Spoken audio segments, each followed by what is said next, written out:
கர்த்தருடைய பரிசுத்த நாமம் மயப்படுவதாக. இந்த அருமையான நாளிலும் உங்களோடு இணைந்து ஷான் மினிஸ்ட்ரி சார்பிலே கிருபை நேரம் நிகழ்ச்சிக்கு உங்களை வரவேற்பதில் மிகுந்த மகிழ்ச்சி அடைகிறேன். பிரியமான தேவனுடைய பிள்ளைகளே, இந்த நாளிலும் இயேசு கிறிஸ்து சிலுவையில் மொழிந்த 3வது வார்த்தையை நாம் தியானிக்க இருக்கிறோம். நம்ம ஆண்டவரை நோக்கி பார்த்து நாம் ஜெபிக்கலாமா? நம்ம எல்லாரும் இப்பொழுது ஆண்டவரை நோக்கி பார்த்து ஜெபிக்கலாமா? ஹல்லேலூயா, ஹல்லேலூயா. அப்பா உம்மை ஸ்தோத்திரிக்கிறோம், அப்பா உம்மை ஸ்தோத்திரிக்கிறோம், அப்பா உம்மை ஸ்தோத்திரிக்கிறோம். ஹல்லேலூயா. தள்ளப்பட்ட கல் கட்டிடம் தாங்கிடும் மூலை கல்லாயிற்று. தள்ளப்பட்ட கல் கட்டிடம் தாங்கிடும் மூலை கல்லாயிற்று. கர்த்த செயல் இது, அதிசயம் இது, கைதட்டி பாடுங்களே. கர்த்த செயல் இது, அதிசயம் இது, கைதட்டி பாடுங்களே. தோல்வி இல்லை எனக்கு, வெற்றி உண்டு எனக்கு. தோல்வி இல்லை நமக்கு, வெற்றி உண்டு நமக்கு. ஆண்டவர் படைத்த வெற்றியின் நாளிது. இன்று அகமகிழ்வோம், அக்களிப்போம், அல்லேலூயா பாடுவோம். இன்று அகமகிழ்வோம், அக்களிப்போம், அல்லேலூயா பாடுவோம். அல்லேலூயா. தோல்வி இல்லை, அல்லேலூயா. வெற்றி உண்டு, அல்லேலூயா. தோல்வி இல்லை, அல்லேலூயா. வெற்றி உண்டு. ஆண்டவர் படைத்த வெற்றியின் நாளிது. இன்று அகமகிழ்வோம், அக்களிப்போம், அல்லேலூயா பாடுவோம். இன்று அகமகிழ்வோம், அக்களிப்போம், அல்லேலூயா பாடுவோம். ஆம் தகப்பனே, அப்பா உம்மை துதிக்கிறோம், அப்பா உம்மை ஸ்தோத்திரிக்கிறோம். நீர் ஒருவரே ஆண்டவரே, ஸ்தோத்திரத்துக்கு உரியவரப்பா. துதிப்பதற்கு தகுதி பெற்றவர் நீங்க ஒருவர் தான் ஆண்டவரே. இந்த வேளையிலும் நாங்கள் உம்மை நோக்கி பார்க்க தந்த கிருபைக்காக நன்றி ஆண்டவரே. உம்மை ஸ்தோத்திரிக்கிறோம், உம்மை மையப்படுத்துகிறோம். இந்த வேளையிலும் ஆண்டவரே, சிலுவையிலே நீர் மொழிந்த 3வது வார்த்தையை நாங்கள் தியானிக்க இருக்கிறோம் அப்பா. அன்பான தேவ பிள்ளைகள் ஆவலோடு ஆண்டவருடைய வசனத்தை கேட்கும்படி உம்முடைய சமூகத்துல இருக்கிறது இங்க பாக்குறீங்க ஆண்டவரே. ஆண்டவரே, ஒவ்வொரு பிள்ளைகளுடைய வாழ்க்கையிலும் ஆண்டவரே நீர் ஆதரவையும் ஆறுதலையும் தேர்தலையும் கொடுக்கும்படியா இந்த நாளிலும் கண்ணீரோடு துக்கத்தோடு துயரத்தோடு என்னுடைய வாழ்க்கையிலே ஒரு ஆறுதல் வராதா, எனக்கு தேற்றரவு பண்ணுவாங்களா அப்படி என்று ஏங்கி கொண்டிருக்கின்ற ஒவ்வொரு குடும்பத்திற்கும் என் தேவன் இன்றைக்கு ஆறுதலை கொடுக்க முடியும். ஹல்லேலூயா. உடைய கரத்திலே கொடுத்து ஜெபிக்கிறோம். நீர் எங்களோடு பேசுங்க ஆண்டவரே. காத்திருக்கிற ஒவ்வொரு பிள்ளைகளோடும் இடைப்படும் ஆண்டவரே, ஆசீர்வதிங்க. இயேசு ரட்சகர் மூலம் ஜெபம் கேளும் நல்ல பிதாவே. ஆமேன், ஆமேன். எனக்கு மிகவும் பிரியமான அன்பான தேவனுடைய பிள்ளைகளை, இந்த நாளிலும் இயேசு கிறிஸ்து சிலுவையிலே மொழிந்த 3வது வார்த்தையை நாம் தியானிக்க இருக்கிறோம். வாசிக்கலாமா? யோவான் 19வது அதிகாரம் 25, 26. யோவான் 19ஆம் அதிகாரம் 25, 26. இயேசுவின் சிலுவையின் அருகே அவருடைய தாயும் அவருடைய தாயின் சகோதரி கிலேயப்பா மரியாளும் மகதலேனா மரியாளும் நின்று கொண்டிருந்தார்கள். அப்பொழுது இயேசு தம்முடைய தாயையும் அருகே நின்ற தமக்கு அன்பா இருந்த சீஷனையும் கண்டு தம்முடைய தாயை நோக்கி, ஸ்திரீயே, அதோ உன் மகன் என்றார். பின்பு அந்த சீஷனை நோக்கி, அதோ உன் தாய் என்றார். அந்நேரம் முதல் அந்த சீஷன் அவளை தன்னிடமாய் ஏற்றுக்கொண்டான். பாருங்க, எவ்வளவு அன்பான வார்த்தை இல்ல? இன்றைக்கு உலகத்துல அநேக அப்பா இருந்தோம் அப்பா இல்லாத பிள்ளைகள் மாதிரி, அம்மா இருந்தோம் கவனிக்க தாய் இல்லாத பிள்ளைகளை மாதிரி இருக்கிறாங்க. அநேகர் தாய் இல்லை, அநேகருக்கு தகப்பன் இல்லை. அதே போல இன்னைக்கு அநேகர் சொல்றாங்க, அநேக தாய்மார்கள், என்னுடைய மகன் என்னை கவனிக்கவில்லையே, என்னுடைய மகனுக்கு எனக்கு எந்த உதவியும் செய்யலையே. இன்று இருக்கிறவர்கள் கூட அங்கலாய்ப்பா இருக்கின்ற இந்த நாட்களில், அநேகர் கண்ணீரோடு இருக்கின்ற இந்த நாட்கள்ல ஏசப்பா அன்பான ஒரு வாக்கு கொடுக்காரு. பார்த்தீங்களா? மகனை இழந்திருக்கின்ற அநேகர் இருக்கலாம், மகன் உதவி செய்யவில்லை என்று தவிக்கிற அநேகர் இருக்கலாம். ஆனா ஆண்டவர் சொல்றாரு, அந்த தாயை பார்த்து அதோ உன் மகன், தனக்கு மிகவும் அன்பா இருந்த அன்பான சீஷன் யோவான பார்த்து சொல்றாரு, அம்மா கிட்ட சொல்றாரு, ஸ்திரியே அதோ உன் மகன். தாயை பார்த்து சொன்னாரு. அது மாதிரி அந்த சீஷனை பார்த்து சொல்றாரு. அந்த சீஷனை பார்த்து என்ன சொன்னாரு? அதோ உன் தாய், அதோ உன் தாய். ஏன்னா பிரியமான தேவ பிள்ளைகளே, இந்த மரியாள் அவர்களை பற்றி நீங்க பாத்தீங்கன்னா லூக்கா 1ஆம் அதிகாரத்துல உங்க எல்லாருக்கும் தெரிந்ததுதான். பாருங்க, தேவ தூதன் போய் அவங்க கிட்ட சொல்றாங்க, மரியாள் அவங்கள்ட்ட, மரியாளே பயப்படாதே, நீ தேவனிடத்துல கிருபை பெற்றாய். அன்பான வார்த்தை தான், நீ தேவனிடத்துல கிருபை பெற்றாய் அப்படின்னு சொல்றாங்க. அது மட்டும் இல்ல, 28 லூக்கா 1:28 அவள் இருந்த வீட்டுக்குள் தேவதூதன் பிரவேசித்து, கிருபை பெற்றவளே வாழ்க, கர்த்தருடனே இருக்கிறார், ஸ்திரீகளுக்குள்ளே நீ ஆசீர்வதிக்கப்பட்டவன் சொன்னோன்ன அந்த மரியாள் அவங்க ஒரு கன்னி பெண், அவங்க சிந்திச்சு கலங்குறாங்க. உன்ன தேவதூதன் சொல்றார், மரியாளே நீ தேவனிடத்தில் கிருபை பெற்றாய் அப்படின்னு சொல்லிட்டு நீ கர்ப்பவதியாகி ஒரு குமாரனை பெறுவாய், அவருக்கு இயேசு என்று பெயர் போடணும்னு. பாருங்க, அந்த மரியாளுடைய அந்த பெஸ்ட் கேரக்டரை பார்த்தாச்சுன்னா, அந்த மரியாள் பாருங்க ஒரு கன்னி பெண்ங்க, ஒரு கன்னி பெண். அவங்க கேட்குறாங்க பாருங்க, இது எப்படி ஆகும், புருஷனை அறியனேன்னு கேட்குறாங்க. அழகா தேவதூதன் பதில் சொல்றாங்க. தேவதூதன் மரியாளை நோக்கி என்ன சொல்றாரு பார்த்தீங்கன்னா, பரிசுத்தாவி உன்மேல் வரும், உன்னதமானுடைய பலம் உன்மேல் நிழலிடும். லூக்கா 1ஆவது அதிகாரம் 35ஆம் வசனத்துல சொல்றாரு. அவர் சொல்றாரு, ஆதலால் உன்னிடத்தில் பிறக்கும் பரிசுத்தம் உள்ளது தேவனுடைய குமாரன் எனப்படும்.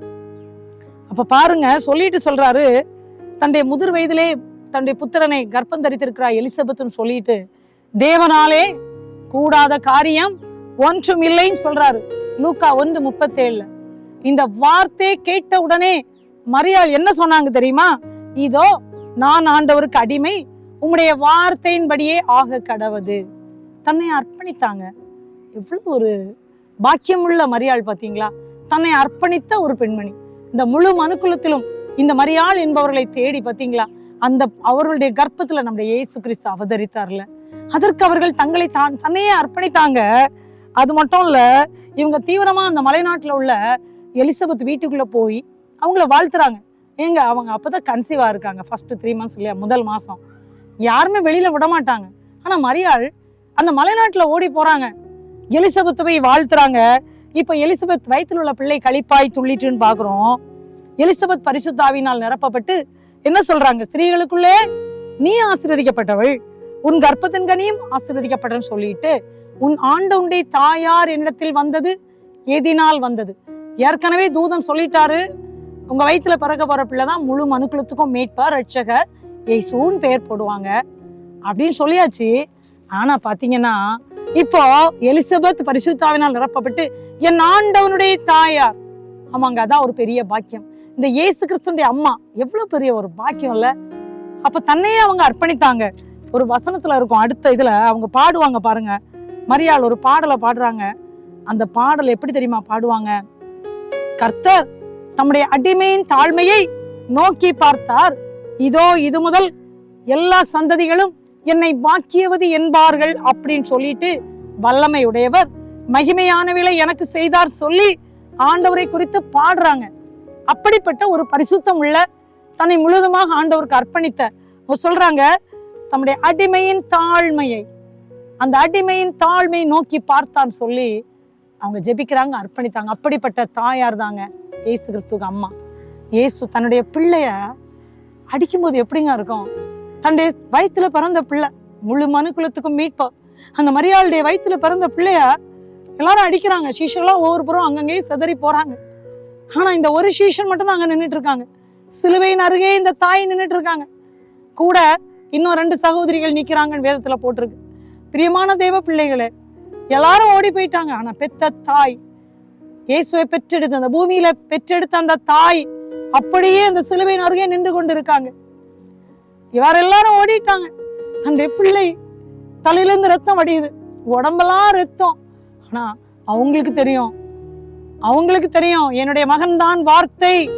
அதனாலதான் கானா ஒரு கல்யாண வீட்டுல திராட்சரசம் குறைபட்ட போது இயேசு அவங்கள பார்த்து சொல்லுவார்ல, ஸ்ரீயே உனக்கும் எனக்கும் என்ன, என் வேலை இன்னும் வரவில்லைன்னு சொன்ன உடனே அவங்கள பார்த்து சொன்னாங்க, இயேசு உங்களுக்கு என்ன சொல்லுகிறாரோ அவங்களுக்கு தெரியும். தன்னுடைய மகன் தான் வார்த்தை, அந்த வார்த்தை தான் இயேசு. ஏன்னா அவங்களுக்கு தூதனை தான் சொன்னாரு. யோவான் 1:1 ஆதியிலே வார்த்தை இருந்தது, அந்த வார்த்தை தேவனா இருந்தது, அந்த வார்த்தைக்குள் ஜீவன் இருந்தது, அந்த ஜீவன் மனுஷருக்கு ஒளியா இருந்தது, அந்த வார்த்தை மாம்சமாகி கிருபையினாலும் சத்தியத்தினாலும் நிறைந்தவரே நமக்குள்ளாய் வாசம் பண்ணார். அது மரியாள் அவங்களுக்கு தெரிஞ்சதுனால இயேசு உங்களுக்கு என்ன சொல்லுகிறாரோ அதன்படி செய்யுங்கள் சொன்னாங்க. அப்படியே வந்தாங்க. அந்த வேலைக்காரங்க 6 கற்சாடி யூஸ்லெஸ் பாண்டமா வெளியில இருந்துச்சு, அதுல நிரப்புனாங்க, நிறைய நிரப்புனாங்க. 2-3 குடம் தண்ணி பிடிக்குமா, நிறைய நிரப்புனாங்க. எல்லாமே தண்ணி ஆகும், எல்லாம் ரசம் ஆகும்னு அவங்களுக்கு தெரியாது. ஆனா இயேசுடைய வார்த்தை தண்ணியை ரசமாக்கிச்சு. அன்றைக்கு மரியாள் சொன்னாங்க, அவர் உங்களுக்கு என்ன சொல்லுகிறாரோ. ஆமாங்க, வேதாகமத்துல 66 புஸ்தகங்கள். இந்த 66 புஸ்தகத்துல இயேசு நமக்கு என்ன சொல்லி இருக்கிறார்? பழைய ஏற்பாட்டுல 39 புஸ்தகம், புதிய ஏற்பாட்டுல 27 புஸ்தகம். இந்த புஸ்தகங்களை தேவன் அநேக காரியங்களை நமக்கு சொல்றார். பவுலடிகளார் இந்த 66 புஸ்தகத்துல 14 நிருபங்களை புஸ்தகங்களை எழுதுகிறார். அநேக வார்த்தைகளை நமக்காக அவர் இயேசுவுக்காக சொல்லுகிறார்.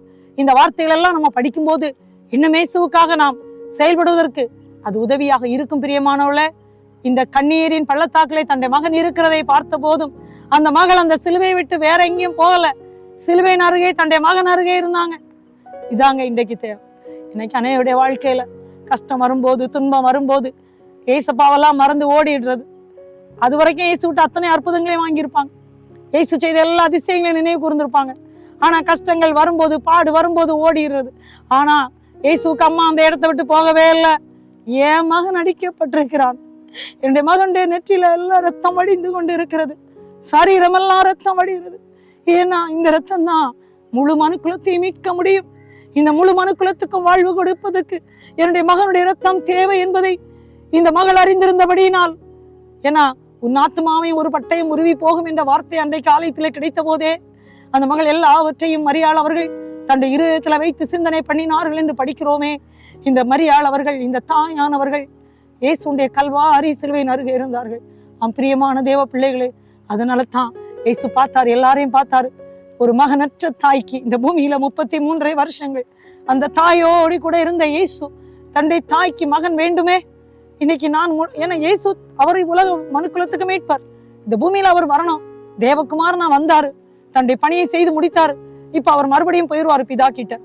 ஆனா அவர் எப்போதும் இருப்பார் பூமியில. ஆனா அம்மாவுக்கு இந்த பூமியில மனுஷ பிரகாரமா ஒரு மகன் வேண்டுமே அப்படின்னு பாக்குறாரு. அவர் அந்த அம்மாவை பார்த்து சொல்றாரு. முதல்ல அவரு தன்னுடைய அம்மாவை தான் பார்த்து சொல்றாரு, ஸ்திரீயே ஸ்திரீயே அதோ உன் மகன். எவ்வளவு அன்பான வார்த்தை இல்ல? தேற்றவற்று நீங்க நிக்கிறீங்களா? கண்ணீரோடு இருக்கிறீங்களா? அன்பு தாய் யாராவது கண்ணீரோடு கலங்கி நிக்கிறீங்களா? என்னை தேற்றுவதற்கு யாரும் இல்லையே, மகன் இருந்தும் என்னை தேற்றவில்லையே நினைக்கிறீங்களா? ஆண்டவர் மகனை பார்த்து சொல்லுவாருங்க, பா உங்க அம்மாவை அதான்ப்பா உங்க அம்மான்னு சொல்லுவாங்க. ஒருவேளை மகன் இல்லையே என்று ஏங்கி கொண்டிருக்கிறீர்களா? கவனிக்க யாரும் இல்லை என்று ஏங்குறீங்களா? இயேசு எல்லாவற்றுக்கு எல்லாமாக இருப்பார். பிரியமான பிள்ளைகளை, கவலையே படாதீங்க, துக்கப்படாதீங்க. இயேசு நமக்காகத்தான் இந்த கல்வாரியிலே தன் ரத்தம் ஃபுல்லா சிந்தினாரு. ஏசாயா 53 அதெல்லாம் இருக்கு. அந்த வார்த்தையை படிக்கிறீங்க, அவருடைய தழும்புகளால் நாம் குணமாகிறோம். அந்த காயங்கள் தான் நமக்கு சுகப்படுத்துகிறதுங்க. அந்த தழும்புகள் நம்மை சுகப்படுத்துறது. அவருடைய ரத்தம் தான் நமக்கு வாழ்க்கையை கொடுக்கிறது. பாருங்க, ஒப்புவிக்கிறாரு, தந்த மகனை ஒப்புவிக்கிறார். முதல் வார்த்தையில மன்னிப்புன்னு பார்த்தோம், 2வது வார்த்தையில ரட்சிப்பு என்று பார்த்தோம்.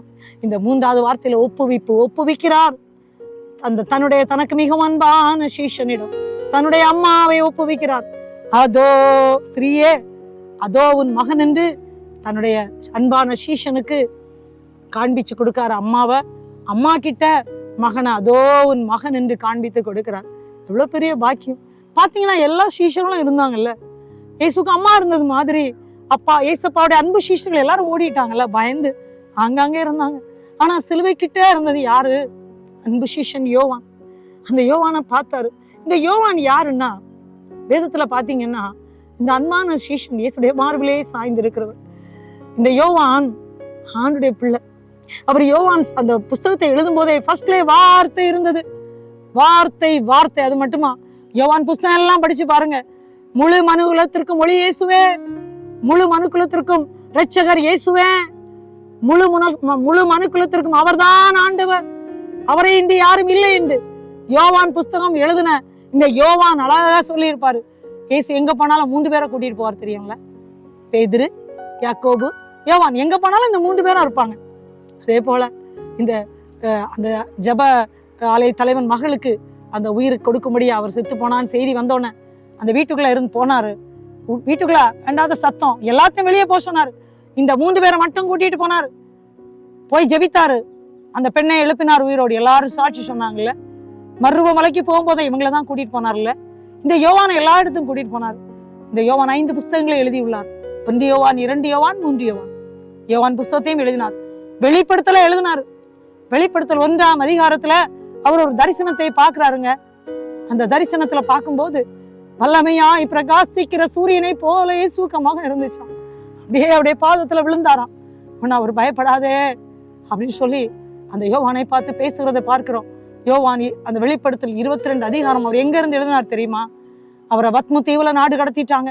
அங்க இருந்துதான் அந்த 22 புஸ்தகத்துல அந்த வெளிப்படுத்தல் உள்ள 22 அதிகாரத்தையும் எழுதினார். உயிருள்ள வார்த்தைகள் இனி நடக்க போறதை குறித்து மிக தெளிவா தேவன் அவருக்கு வெளிப்படுத்தினதை எழுதினார். ஃபர்ஸ்ட் சீஷர்களை தெரிந்தெடுக்கும் போது அவரு பேதுரு, யாக்கோபு, யோவானை தான் அவர் முதல்ல செலக்ட் பண்றத நம்ம வேதத்துல படிக்கிறோம். அப்படிப்பட்ட அந்த யோவான் சீஷன் அவரு கூட இருக்கிறத நம்ம பார்க்கிறோம். அவருக்கு கூட இருக்கிறார் பிரியமானவர்களே. இப்பதான் அவர் யோவான்கிட்ட போய் சொல்றாரு, அதோ உன் தாய். அம்மாவை பார்த்து அதோ உன் மகன். எனக்கு மிகவும் பிரியமான அன்பான தேவ பிள்ளைகளே, அம்மா இல்லையே என் மகன் ஏங்கி கொண்டிருக்கிறீங்களா? பிள்ளைகள், எங்களுக்கு ஒரு அம்மா இல்லையே, இருந்தும் எங்களை கவனிக்கவில்லையேன்னு அழுது கொண்டு இருக்கிறீங்களா? எங்களுக்கு இந்த பூமியில வாழ்கிற எங்களுக்கு தேர்தலை கொடுக்க யாருமே இல்லையே என்று கண்ணீரோடு இந்த வார்த்தையை கேட்டுக்கொண்டு இருக்கிறீர்களா? பிரியமானவள, நீங்க யாரா இருந்தாலும் சரி, தேவன் உங்களை பார்த்துதான் உங்களை தேற்றுகிற ராஜாதி ராஜாவாக, உங்களுக்கு ஒரு அப்பாவாக, உங்களுக்கு ஒரு அம்மாவாக, உங்களுக்கு ஒரு மகனாக, உங்களுடைய பிள்ளைகள், உங்கள் வாழ்க்கைய எல்லா காரியத்திலும் உங்களுக்கு உதவி செய்கிறவராக இயேசு சொல்றார், நான் உன்னை பலப்படுத்தி உனக்கு சகாயம் பண்ணுவேன். I will strengthen you and I will help you. ஒரு ஹெல்ப்பரா இருக்காருங்க, கவலைப்படாதீங்க. அதுக்காக தாங்க அவர் தன்னையே இந்த பூமியில அர்ப்பணித்தார். நம்மை வாழ வைக்க, முழு மனுக்குலத்திற்கும் வாழ்வு கொடுக்க. தேற்றரவே இல்லையே, ஆறுதலே இல்லையே, எனக்கு ஒரு அரவணைப்பே இல்லையே என்னை அங்கலாய்த்து கொண்டிருக்கின்ற ஒவ்வொரு குடும்பங்களுக்கு தேவன் அரவணைப்பை, ஒரு ஒப்புவிப்பை கொடுக்கும்படிக்குதான் இந்த பூமியில தன்னுடைய இரத்தத்தையே சிந்தினார். ஏசு மொழிந்த இந்த 3வது வார்த்தையும் மிக அருமையான, முழு மனுக்குலத்தையும் வாழ வைக்கின்ற அன்பான வார்த்தை. பிரியமானவள, ஏசு சொன்னார் பாத்தீங்களா, ஸ்திரியே அதோ உன் மகன். என் மகன் இறந்து போறாரு, என்னுடைய மகனை அடிக்கிறாங்களே, சிலுவையில் அறைந்து கொள்றாங்களே என்று அழுது கொண்டிருந்த அந்த தாயை பார்த்து அதோ உன் மகன் என்று தனக்கு மிகவும் அன்பான சீஷன் யோவானை காட்டி கொடுக்கிறார். தனக்கு மிகவும் அன்பான ஒரு சீஷனா இருந்த யோவான் மட்டும்தான் அந்த சிலுவையிலையும் கூட இருந்தார். அவரை பார்த்து யோவான் சீஷனை பார்த்து அதோ உன் தாய். அதுல வார்த்தை என்ன இருக்கு? அந்நேரம் முதல் அந்த சீஷன் மரியாளை, இயேசுடைய அம்மாவை தன்னிடமா ஏற்றுக்கொண்டார் சொல்லி பார்க்க. அன்பான தேவ பிள்ளைகளே, ஒரு அங்கலாய்ப்போடு இந்த செய்தியை கேட்டுக்கொண்டிருக்கிறீர்களா? ஏசு இந்த பூமியில வந்ததுனாலதாங்க நமக்கு வாழ்வு வந்தது. அவர் ரத்தத்தை சிந்தி மரித்ததுனால தாங்க நமக்கு தேறுதல் வந்தது. இயேசு அந்த இந்த வார்த்தைகளை நமக்கு சொன்னது எதுக்குன்னா, முழு மனுக்குலமும் இன்றைக்கு ஆறுதல் இருக்காங்க. அநேக குடும்பங்கள்ல ஆக்சிடென்ட் நிமித்தமாக, அநேக குடும்பங்கள்ல பலவித போராட்டங்கள் நிமித்தமாக அன்பான பிள்ளைகளை இழந்து தவிக்கிற பிள்ளைகளுக்கு, தாயை இழந்து, தகப்பனை இழந்து, குடும்பங்களை இழந்து தவிக்கின்ற ஒவ்வொரு குடும்பத்திற்கும் ஆறுதலை கொடுக்கிறவரே இயேசு மட்டும்தாங்க. ஆமாங்க, ரொம்ப நல்லவர். அதான் கலாத்தியர்ல சொல்லுவாரு, காலம் நிறைவேறின போது ஸ்திரீண்டத்தில் பிறந்தவர் என்று இயேசு குறித்து போட்டிருப்பாங்க. இயேசு சொல்லுவாரு, அப்பா பிதாவே என்று கூப்பிடுகிற புத்திர சுவிகார வாக்கியத்தை இதயத்துக்குள்ள ஊட்டினாராம். ரோமர் 8ல சொல்லியிருப்பாரு, அப்பா பிதாவே என்று கூப்பிடுகிற புத்திர சுவிகாரத்தை தந்தேன்னு சொல்றாரு. அப்படி உங்க அப்பாவானா இருக்கும்போது நீங்க என்னுடைய உடன் சுதந்திரர் அப்படின்னாரு. வானம் அவருக்கு சிங்காசனம், பூமி அவருக்கு பாதப்படிங்க. அவ்வளவு பெரிய ராஜாதி ராஜாதான் நம்ம இயேசு. சிலுவையில 7 வார்த்தைகளை மொழிந்தார். அதுல இந்த 3வது வார்த்தையில ஆறுதலற்று இருக்கின்றவர்களுக்கு ஆறுதலை கொடுக்க, தேறுதலற்று இருக்கிற தேவ பிள்ளைகளுக்கு தேறுதலை கொடுக்க, இன்றைக்கும் இருக்கின்ற 800 கோடி மேற்பட்ட மக்களுக்கு வாழ்வு கொடுக்கவே இயேசு இந்த சிலுவையில இந்த 7 வார்த்தைகளையும் சொன்னார். அதுல அந்த 3வது வார்த்தை, அந்த தாய்க்கு ஒரு மகன், அந்த மகனுக்கு ஒரு தாயை அவர் உறுதி அளிக்கிறதை நாம் பார்க்கிறோம். அதோ உன் தாய். சீஷனை பார்த்து சொன்னார், அம்மா பார்த்து அதோ உன் மகன். அன்பான தேவ பிள்ளைகளே, எப்படிங்க வேதனையில இருக்கும்போது ஒரு தேர்தலை மற்றவர்களுக்கு கொடுக்க முடியும்? நம்ம நினைக்கலாம் அது எப்படி முடியும்? நம்ம கூட இசப்பட்ட ஜெபிக்கலாம், அப்பா நானே கண்ணீர்ல இருக்கனே, நான் இன்னொரு நபருக்கு எப்படி நான் ஒரு ஆறுதலை கொடுக்க முடியும்? ஏன்னா ஏசாயா 53வது அதிகாரத்துல நீங்க பாத்தீங்கன்னா அருமையான வேத வசனம் நமக்காக அவர் மரித்ததை குறித்து மிக தெளிவா அந்த அதிகாரத்துல நம்ம படிக்கிறோம். பிரியமானவர்களே, மெய்யாகவே இயேசு நம்முடைய பாடுகளை ஏற்றுக்கொண்டார். ஏசாயா 53:4. மெய்யாகவே இயேசு நம்முடைய பாடுகளை ஏற்றுக்கொண்டு நம்முடைய துக்கங்களை சுமந்தார். அவர் தேவனால் அடிபட்டு வாதிக்கப்பட்டு சிறுமைப்பட்டவர் என்று எண்ணினோம் அப்படின்னு இருக்கு. ஆனா நம்முடைய மீறுதல் நிமித்தம் அவர் காயப்பட்டாராம். நம்முடைய அக்கிரமங்கள் நிமித்தம் அவர் நொறுக்கப்பட்டாராம். நமக்கு சமாதானத்தை உண்டு பண்ணும் ஆக்கினே அவர் மேல் வந்தது. அப்படின்னா நமக்கு சமாதானத்தை தர வேண்டுமானால் இப்படி ஒரு ஆக்கினைக்குள்ளாக இயேசு போய் தான் தீரணும். அவர் தன்னையே அர்ப்பணித்தாருங்க. அதுதான் பிலிப்பியர் 2 அதிகாரத்துல நம்ம பார்க்கிறோம். தன்னை தாழ்த்தினார். சிலுவையின் மரண பரியந்தமும் தன்னை தாழ்த்தினாருங்க. அப்படிப்பட்ட அன்புள்ள இயேசப்பா தான் உங்க கூட நம்ம எல்லாரும் கூட இருக்கிறாருங்க. கவலைப்படாதீங்க. ஒருவேளை அதே வேதனையோடு இந்த வார்த்தையை கேட்டுக்கொண்டு இருக்கிறீங்களா? இயேசு சிலுவையில் மொழிந்த வார்த்தை இருக்குல்ல, இந்த 7 வார்த்தையுமே முழு மனுக்குலத்துக்கும் வாழ்வு கொடுக்கிற வார்த்தைகள். ஏன்னா துக்கத்துல இருந்து கொண்டே, பாடுகளினுடைய இருந்து கொண்டே, கண்ணீரின் மத்தியிலே இந்த வார்த்தைகளே அவர் கொடுக்கின்றார் என்றால் இந்த வார்த்தைகள் மூலம் முழு மனுக்குலத்திற்கும் மீட்பு வருகிறது. பிரியமானவளை, நீங்க யாரா இருந்தாலும் சரி, நீங்க துக்கத்தோடு தான் இருக்கிறீங்களா? ஆண்டவர் நோக்கி பார்ப்பீங்களா? நம்ம இப்ப ஆண்டவர் நோக்கி பார்த்து நம்ம ஜெபிக்க போறோம். இயேசுவே, எங்க கண்ணீரை, எங்க பாடுகளை கல்வாரியில சுமந்தீங்களப்பா. அன்னைக்கு ஒரு ஆறுதலற்று இருந்த தாய் மரியாள் அம்மா அவர்களுக்கு நீங்க உங்க அன்பான சீஷனை கொடுத்தீங்களாப்பா. அப்பா, உங்க அன்பான சீஷன் அம்மா இல்லாம நின்ற போது நீங்க உங்க அன்பான சீஷன் அவரை அப்படியே அம்மாவுக்கு மகனா காமிச்சிங்களே, அந்த நேரத்துல அந்த மகன் அம்மாவை தாயாக ஏற்றுக்கொண்டாரப்பா. அப்பா, இன்றைக்கு நாங்களும் அதே போல கண்ணீர்ல இருக்கிறோம்ப்பா, எங்க கண்ணீரை துடைச்சிருங்கப்பா அப்படி சொல்லி கேட்பீங்களா? ஏசு உங்கள் கண்ணீரை துடைக்கிறவராக, உங்கள் வேதனைகளை மாற்றுகிறவராக, உங்கள் பாடுகளை மாற்றுகிறவராக கல்வாரி சிலுவையில இந்த 3வது வார்த்தையை சொல்லுகிறார். இந்த 3வது வார்த்தையை யோவான் 19:26-27, ஸ்திரியே அதோ உன் மகன் என்றார். சீஷனை நோக்கி அதோ உன் தாய் என்றார். அந்நேரம் முதல் அந்த சீஷன் இயேசுடைய அம்மா மரியாளை தன்னிடமாக சேர்த்து கொண்டார். பிரியமானவள, ஆனா எங்க இருந்தாங்க? சிலுவையின் அருகே இருந்தாங்க. பாடுகளின் மத்தியில தான் இருந்தாங்க. கடைசி வரை இருந்தாங்கங்க. கஷ்டம் வரும், நஷ்டம் வரும், துன்பம் வரும், பாடுகள் வரும். ஆனா எந்த கஷ்டமானாலும் அப்பா இயேசு பார்த்து கொள்வாருங்க. இயேசுபாட்ட கொடுத்துருங்க. அந்த பாடுகள் வந்தோடனே இயேசு மறுதளிச்சிடாதீங்க. பாடுகள் வந்தோடனே இயேசு விட்டுட்டு ஓடி போயிடாதீங்க. இயேசு உங்களுக்காக பரிதபித்து எப்படி அம்மாவுக்கும் தன்னுடைய மகனுக்கும், அதாவது அந்த அவருடைய அன்பான சீஷன் யோவானுக்கும் ஆறுதலை கொடுத்தாரோ, அதே போல கேட்டுக்கொண்டிருக்கின்ற உங்கள் ஒவ்வொரு குடும்பங்களிலும் உங்கள் கண்ணீரை துடைப்பார். ஜெபிக்கலாமா? அப்பா, இந்த 3வது வார்த்தையை சொல்லி முழு மனுக்குலத்தை மாற்றும்படியா சிலுவையிலே மொழிந்த வார்த்தைகளுக்காக நன்றி செலுத்துகிறோம். அப்பா, அன்பான தாய் மரியாள் அவர்களை பார்த்து அதோ உன் மகன் என்று சொன்னீங்க. அன்பான சீஷன் யோவானை பார்த்து அதோ உன் தாய்ன்னு சொன்னீங்க. அந்நேரம் முதல் சீஷன் அம்மாவை ஏற்றுக்கொண்டாரப்பா இயேசு மரியாள் அவர்களை. ஆண்டவரை, இந்த வேளையிலுமே இயேசுவை நாங்களுமே நோக்கி பார்க்கலாம். யாரெல்லாம் இந்த வேளையில எங்க வாழ்க்கையில எங்களுக்கு ஒரு ஆறுதல் இல்லையே, பாடலினுடைய இருக்கிறோமே, எங்களுக்கு இயேசுவிடம் ஆறுதல் வருமா?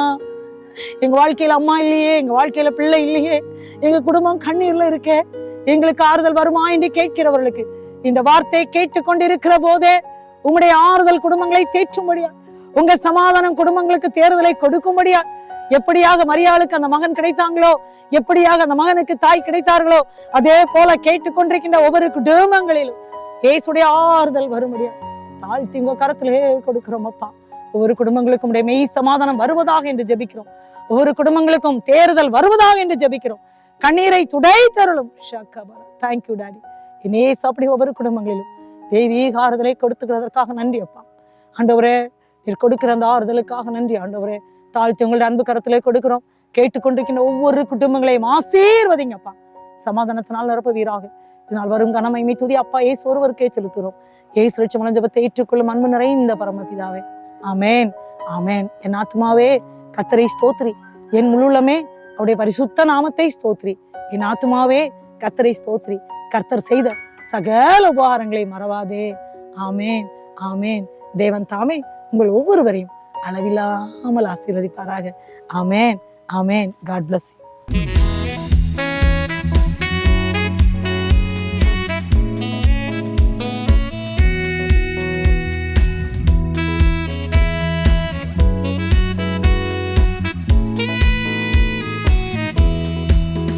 என்னை நேசிக்கின்ற